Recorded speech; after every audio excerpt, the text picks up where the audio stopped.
Alright, so, gosh, me doing an unboxing video, this would be funny.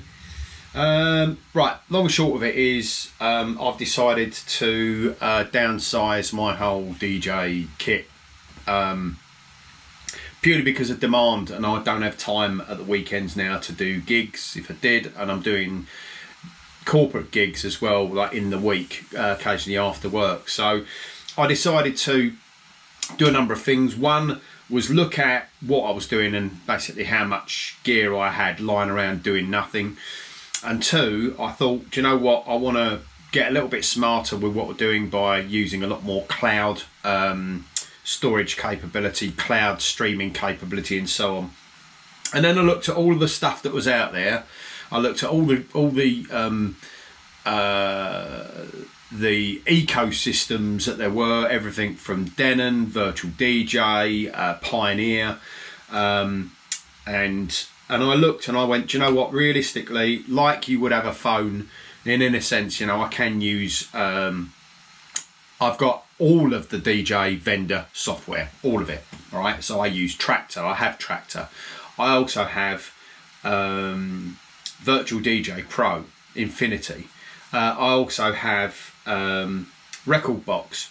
I also have Denon DJ, which is okay from a managing perspective. And I also have, what else do I have? Algorithm DJ as well, which I really like. I have that on the iPad and I can use it with like a small controller, everything from, excuse my face, I can either use it, everything from this as well. But this for me is not pro. If I'm going to do some gigs still, I do need some pro gear with pro connectivity. I'm not so much fussed about line in stuff as well, because that's another story about somebody bringing up a phone saying, can you play this? I have an option around that and an opinion, of course. And in this case, this is okay for practice, maybe setting up Serato Pro. So I also have Serato Pro as well. So I have all of them. And historically, I've had them all over the years as well. So for me, this will be today an unboxing, a reveal of what I'm doing. Not necessarily why, because I don't really care effectively what other people think about it. I'm respectful enough to actually know as well that I'm not a full-time DJ. It's not my job. My job is a technologist doing what I do. My hobby bit is the music and also technology. I'm a technologist, so I love technology, so I like to do that. But also I do like to spin music because I have, you know, a vast library of music and I like to share that. And that's hence why I do my radio show, because it gives me the opportunity to actually play to a selective audience if needs be and podcast it, and then people, if they want to listen, they can listen. If they don't, they don't. And at the end of the day, I'm not a DJ, I'm a broadcaster, but I'm a music lover as well. So in this sense, what I'm going to do, this video is I'm going to try and keep it under 30 minutes, which will be hilarious because I've only got about 28 minutes left on the clock as well. So let's go. So these sorts of things, great. Somebody said, oh, it's a toy. I said, yeah, but it could also be good for prep and prepping on things. For me, the preparation is more important sometimes if you are wanting to play a specific genre or set. Sometimes somebody say, well, you're not a DJ unless you can just play out the box. Fine. You know, I can play out the box. Other DJs can play out the box. They play out the box. They don't play on anything. Fine, it is what it is. But for me, sometimes I like to have a couple of those tunes just to kind of give me a path of where I'm going. So, bottom line is, you know, we've got controllers like this. There's also, bring these other ones out here as well. And you can see what I'm talking about from a minimal perspective. Small one. This one here is the Mixon Reloop, and this one works excellent with Layback Luke loves this. It's one of those ones, it's, you know, there's no platters to manipulate. They're great, do love these. Not a bad price if you can find them at the right price as well. And this allows me to manipulate algorithm DJ. It's mapped to do a lot of that as well. So if you're playing house, techno, trance, anything like that as well, that doesn't require any beat manipulation, then fine. These work fine. And in the same way, my good old Tractor, this was a Z1. This, you know, this is great because I played years ago, about 6-7 years ago, I was playing on this in a club on my iPad, brilliant. You know, it worked. I always loved the Tractor gear as well, the Native Instruments, because their build quality is amazing, and it always is. So you can see very much similar sort of footprint, but only really ideal for certain things. And what I mean is certain genres of music where it's just electronic, where you've got no platters to manipulate as well. Me, I love a platter. I do love a good old platter, because for me as well, the platters are, in essence, you know, they give me, they give you a comfort of being able to nudge things rather than nudging them on a keyboard and so on and so forth. So I like the tactile feel, and that's my own personal choice. So in this case as well, this, and I love this. This effectively is, when we look at it, this is where Pioneer have started to go with their view. The DDJ FLX4, you know, I got rid of my DDJ 400. I actually gifted it to someone so that he could learn to do DJing and so on and so forth. And this FLX4, you know what? It's a basic entry level. Yes, it is, like the others. It's an entry level, but also semi-pro. I know pros that play off of these, right? And this is lovely. It's not got pro outputs. It's just got basic RCA and it's got mic. But also as well, just bear in mind this, USB-C. So USB-C in this case now is starting to become common on phones. You know, even the new iPhone is USB-C. iPads, USB-C. All of the days of you know, multiple adapters and so on are far gone. This is USB-C. I can plug in power into that, and I can plug that into my computer, or I can plug that into my iPad and it charges it up. Now I've used my iPad on this with Algorithm DJ because I've been using some of the sampling software that it's actually got, where it allows you to take out the drums. So if I wanted to do stem separation and so on, I wanted to create stems. That's how I've done some of the mixes. So no, remember this.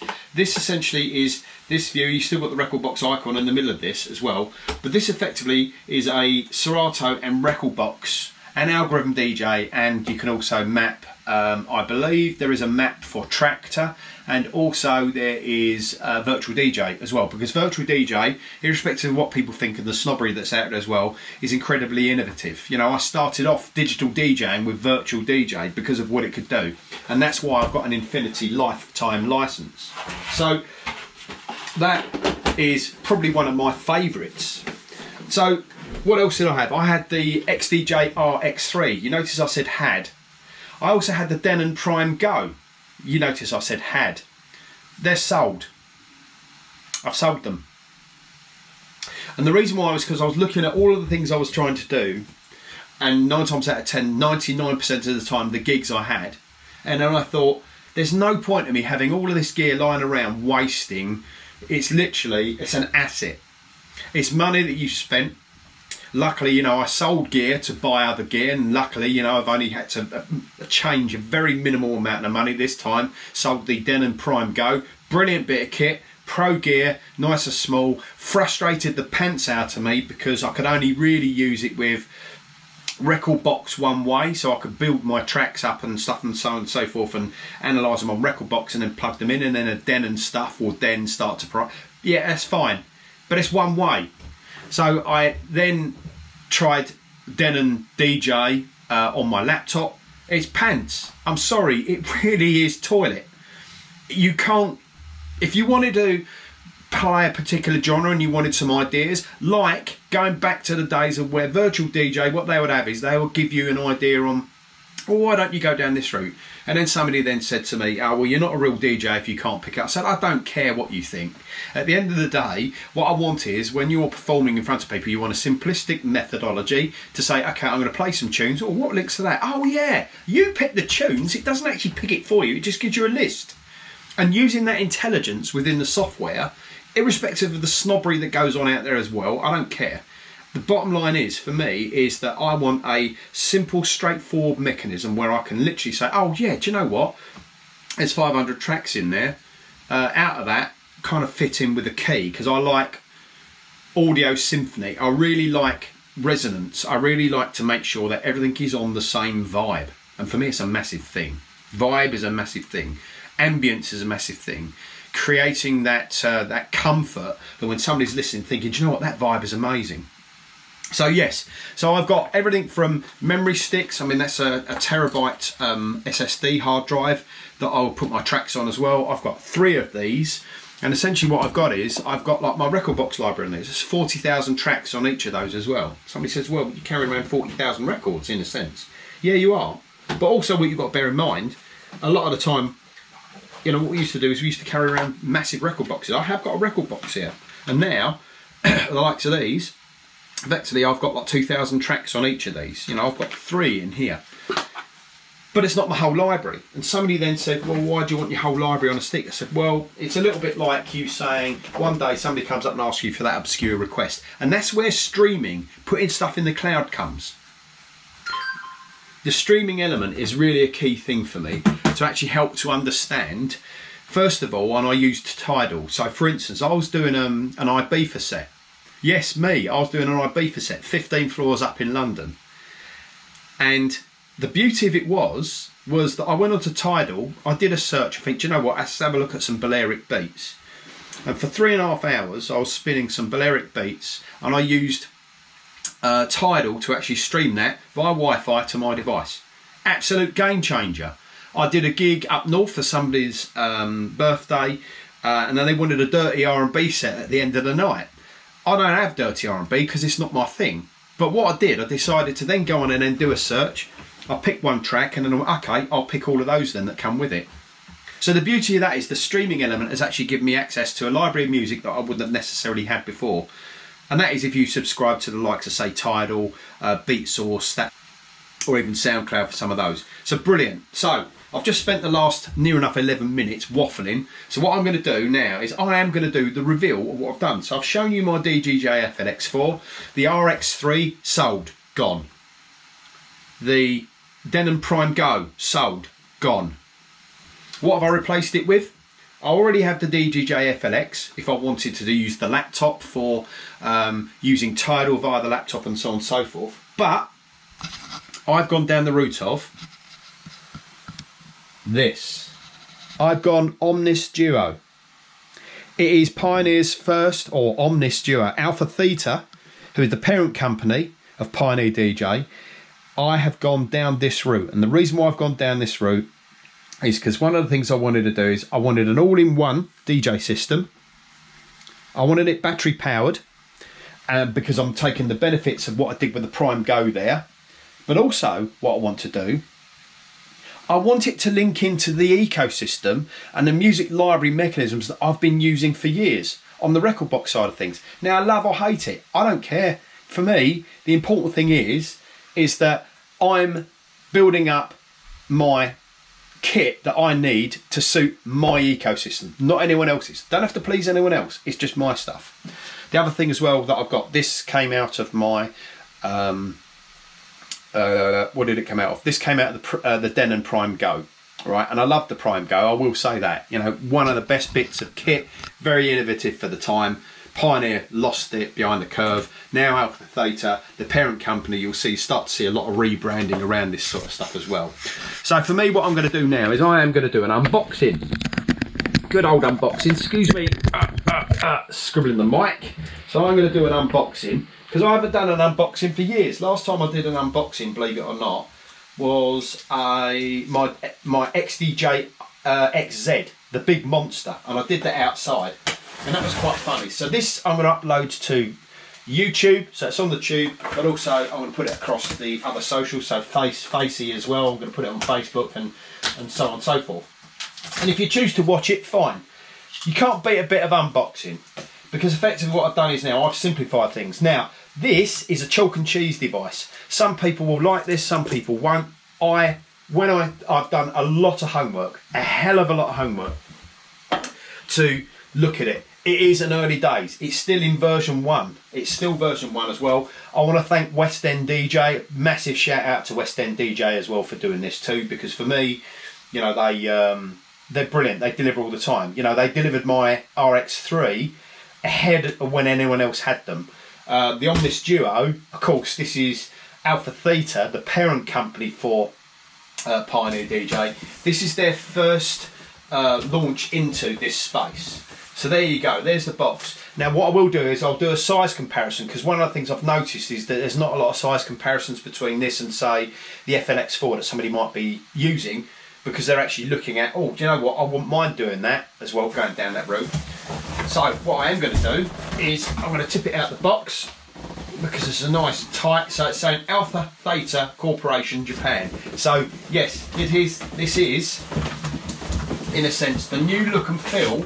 And if you look, you know when I showed you a second ago the FLX4, that looks remarkably similar, you know, its design. This is again not going to be appealing to anyone else, or some people it will, some people won't. I wouldn't say anyone else. I mean, this will appeal to some people but not others. What I'm also going to do, I'm also going to see if it fits in the DJ case, the soft case I had for the DDJ. What did I have? It was a small DDJ unit, DDJ for 800, which again was a wicked unit. It was Pioneer's 2-deck version as well, where you had like the jog displays and so on and so forth. Wicked bit of kit. Sold it to Scotty, and he's happy with that too as well. So let's open it up. On this Duo, what do we get in the box? It's the usual what we get in the box as well. I do love a little bit of this. Yeah, it's ink blue. Now a lot of people are not necessarily going to love this, and no doubt there's going to be other unboxing videos. What we got here, so I have some bump on scan and register your item. It's now saying Alpha Theta Limited rather than actually saying Pioneer. There you go, it says straight away on here, register your product. Now I imagine that's probably for a lot of that, it's for support and so on and so forth. It's interesting because it's actually a 4-deck controller on there as well, so I'm wondering if there's going to be a 4-deck version of this coming out. Well, you have got something like that. You've got the Omnis Quad, which again, I know people that have actually got that and they say it's a beautiful device. The design language and so on and so forth. So that's a little bit of that. Also, what have I got in here? By the looks of it, this is the power brick. Yep, so this is the power brick that actually comes in here as well. And it looks like it's got a US lead as well, so if I take that out, take this out, put that down. Now, what's this down here? Oh, there is also a UK lead as well. So I'm going to lift this out, and it's not very big. It's actually a lot smaller than I thought, but it's ideal. It's 500, so that's half a metre. And what I'll do is I'll do a comparison between the DDJ FLX. Now, I love this colour. I don't, you know, it's not going to be everybody's cup of tea, but I love this colour. Look, it's the design of it in a sense, the way it feels. These jogs are definitely premium. Yeah, it's plastic, but I tell you what, there's a metal chassis to it. It is absolutely solid. It's not one of those where you're doing that and it creaks. So, you know, for me, that's a nice thing. That's a win. So I'll just shut that up there and put this on here for a second. So, not going to power it up just yet, because what I am going to do straight away is compare the size of it to the FLX4. So let's take that modified deck saver off with a heat gun. So, there you go. That will give you an idea on the size. Essentially, it's nearly the same size, but obviously it is thicker because of all the gubbins that's inside it. And again, that's a lovely size. So in that case, and actually interesting enough, when you look at it, there's actually less buttons on there than there is on this, which is interesting. But anyway, maybe about the same, but maybe it's laid out differently. So what do we have in the back? The Pro Connections XLR. So it's also got a booth output as well. There's no line in, but I'll come on to the line in thing because the line in is something different. SD card slot, USB for obviously your sticks. So there you go, straight away, USB for your sticks. USB-C power. So I might have to move that up a bit. USB-C power. And two mics. Two mics down here as well. What else? So it's also got Bluetooth. So it's not Bluetooth, it's two-way Bluetooth. So in this case, the two-way Bluetooth, in this case, is, I believe, so you've got pairing, But also what you can do is you can actually listen to hear that first of all. So it's pre-listen, I think, on this. Talk over for the mics. Buttons. These are slightly rubberized, not clicky. These are clicky, but nice quality. And I'm not being paid by Alpha Theta or anything like that. Sliders, remember it's the same sort of setup realistically as the FLX4. And again, one thing I really like is just the attention to detail around these things too. It's, you know, sometimes my OCD kicks in. That I think is for effects. There's the crossfader. I don't use crossfaders as much as I used to. Browse, and that's interesting, beat loop. So the beat loop, instead of actually going down here where you've actually got like those command controls down there where you can see hot cue, pad, beat jump, sampler, I think all of that is controlled by the screen. And I'll fire it up in a second to see if it's got power on it. So the pads, lovely, real nice feel to them, solid, don't wobble. Let's power it up. Little power light. Alpha Theta.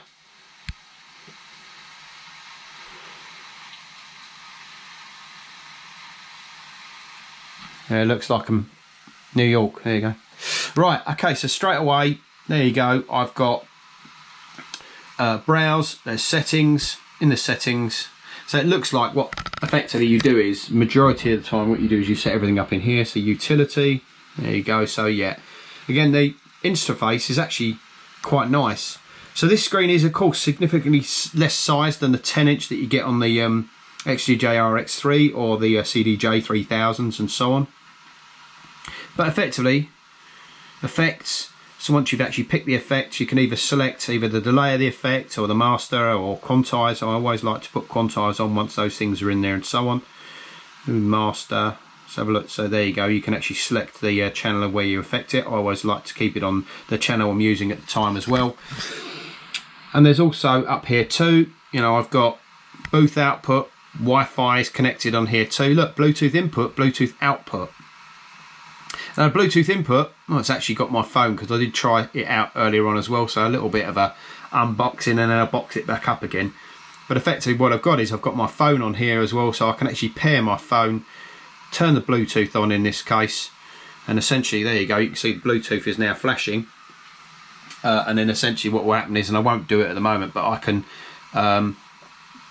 instead of you actually having a line in the back, what this does, this allows you to, you know, any track from your phone, YouTube, maybe a voice track, and essentially what you can do is you can pair that up and then load it onto this deck, and then you can then manipulate that voice. Now that's a bit mad. That's really mad. So one thing I am going to try straight away is this SD card. It's actually a, you say it's a fast card. It's 250 megabits per second, so it's a fast card as well. What I am going to do is I'm going to plug it in the back. You see, it might have to go the other way. Yeah, it has to go the other way. Okay, just plug that in. Now, in theory, if I go source away, it's saying record voice, like I said, not found. So this is obviously, you know, something like, well, oh, crikey, there is stuff in there. So it was looking for a library in this case. Look, you can see the engine library. So the engine library is interesting because that one, it said cloud and database. The engine library was actually from my other thing. Right, let's pick that up and I can browse, go down, select that, comes up with the details, whack, put it on there. So again, remember these are all and automatically the cues there as well. That's one thing I noticed there, is the cues there. So obviously I haven't got it plugged into anything, but I can in theory, if I had Bluetooth and I've got a Bluetooth transceiver down there, I could actually play wirelessly and use Bluetooth to output it to that as well. Now obviously there's latency on that as well. Yes, I understand that about latency and so on and so forth, but you know, effectively what I've got is the colours are slightly different too, you notice that. But effectively what I've got is now is I've got my jam on there, I've got my track going, and that's using the SD card that I've actually got in the back. There's also the ability for you to record if you want to.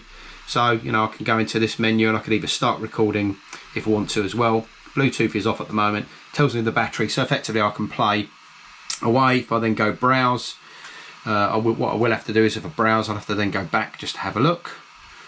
There you go, and at the moment this is in alphabetical order. So again, you know, the library is obviously depending on... Motion detected at the front door. Yes, thank you. It does depend on what we're doing. I'm just going to pick anything on here as well, Finest Groove, and I'm just going to pick that track, and I'm going to put it on the other one as well. So there you go, it's on the other one. You can see the cue points already transferring across too, and that for me, that's really quite important, because it means then essentially all the work I do and all the prep I'm doing, effectively I can still play it out on there too. So that's brilliant. That's cool. What I can do as well, and I believe, and I don't know if it is there yet, if I did source, if my thing was actually up and running on there at the moment, what would happen is I would then use my MacBook, and I think it will then show up there if I was doing it via Wi-Fi, or if I've actually got it connected via the USB-C. It'll be in there as well, and it also tells me how much space I've got and whether I want to stop it and so on and so forth. So there's that, and I've also got the ability to Someone is at the front door. God, you know what, how popular is it here at the moment? It's like Piccadilly Circus, goodness gracious. So yeah, so for me the important thing is about all of this is simplicity, straightforward. I can plug this into my system. Yeah, you might not like the colour, but don't care, I like it. And for me, the way I see this actually moving forward, and the way I see this whole ecosystem, once this actually gets updates, one, I'll be able to use it with Serato, and I actually use it with Serato and stems. Two, I actually use Rekordbox as well. Three, I use sticks, I use SSD, so hard drives and so on and so forth as well. I'm not cared about connecting it to a CDJ externally and so on and so forth, because I've got a studio mixer for that I can actually mix things in and actually plug that in as well when I'm broadcasting. But when I'm out and about, when I'm out doing gigs like my corporate gigs, what I'm going to do effectively is I'm going to what I'm going to do there is I'm going to take a stick with me, or I'm going to be streaming from the cloud, because I could also put my Rekordbox library in the cloud. But I quite like Tidal. So eventually as this grows up, and remember this is, I say grows up, because effectively what will happen is as it matures and the software updates come, what we'll start to see is we'll start to see more streaming services on there, because if you can stream already from it using your Rekordbox library, then you can imagine the likes of, say, Tidal, maybe BeatSource, Tech, those sorts of things will then start to come on at a later stage. So for me, this is kind of a game changer for me, in that I've now got rid of the systems that I'm not necessarily needing. I've utilised, you know, and I love them. But for me, this kind of is a game changer, in that I wanted something this size. So I wanted it kind of like this, but with a screen on it. And Alpha Theta has delivered it. And this is my opinion, right? This is nobody else's opinion. I don't get paid for these kind of reviews or talking about it. But for me, the important thing is that the best use case for me in this case is that I'm able to use this as a I can do my broadcasting and so on and so forth, but also at the same time, what I'm able to do is I'm able to take it out to gigs. I've been asked to do a couple of gigs out in the summer on terraces in London as well, and essentially I've got a Mackie cordless speaker as well. It's wireless if needs be. The only thing I would say is that there's no low latency natively built into the unit. You have to get the Alpha Theta low latency adapter, but I'm not fussed about that, because effectively what I'm going to be doing is I'm just going to be playing music, and if I either plug it into the speakers directly, or what I'll do is I'll get these low latency adapters that you can plug into the XLR, and then you then plug the other end into the speaker, and then effectively I'll have like 10, 15, 20, 50 metre range, because I'm going to be putting two speakers out there. That was simplistic, straightforward. I'm Marky P, the Tech Mentalist as well. Tech is good for the mind, body and soul if you use it in the right way. Whatever you do, stay safe. Big love to you all. Thanks for the support, and again, big shout out to West End DJ for getting this kit to me in super record time as well. and really appreciate it. Thank you. Have a great day, whatever you're doing. See you later.